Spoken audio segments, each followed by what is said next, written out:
Company এবং driver সাহেব কতটুকু কষ্ট হচ্ছে আমি আপনাদের প্রিয় বন্ধুরা আসসালামু আলাইকুম। আপনারা সবাই আশা জানেন কিছুদিন আগে আমি ঢাকা চট্টগ্রাম মহাসড়কের কয়েকটা গাড়ি ভাইরাল করেছি, যে গাড়িগুলোর পিছনে কোনো একটা লাইট ছিল না। ওই জায়গায় কিছু ভাই মন্তব্য করেছে। যাই হোক, যার যতটুকু জ্ঞান ততটুকু করছে আর কি।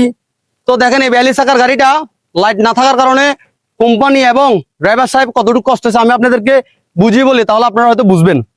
এই গাড়িটা ঢাকা চট্টগ্রাম মহাসড়কে স্কেল হয়ে চট্টগ্রাম দিকে আসতেছে। পরে যখন পিছনে কোনো লাইট দেখে নাই, পরে স্কেল কর্তৃপক্ষ কি করছে, গাড়িটাকে ঘুরে দিছে।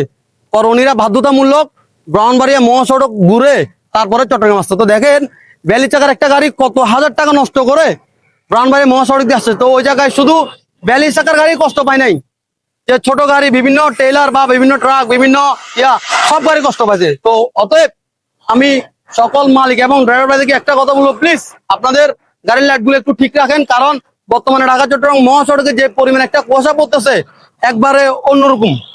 তো আচ্ছা, আরেকটা কথা বলি আপনাদেরকে, ধরেন আপনার গাড়ির পিছনে কোন একটা গাড়ি মেরে দিছে, তো বাংলাদেশ প্রশাসন লোক কি বলবে জানেন? বলবে যে আপনার দোষ, কারণ আপনার গাড়ির পিছনে কোনো লাইট নেই। তো হামলার কোনো দরকার নাই।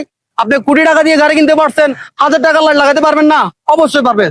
তো ড্রাইভার সাহেবকে একটা কথা বলবো, প্লিজ আপনার মালিককে রিকোয়েস্ট করে হলেও আপনার গাড়ির পিছনে লাইট গুলা লাগা নিবেন। ধন্যবাদ, ভালো থাকবেন। ভিডিওর ভালো লাগলে লাইক কমেন্ট শেয়ার করে পাশে থাকবেন।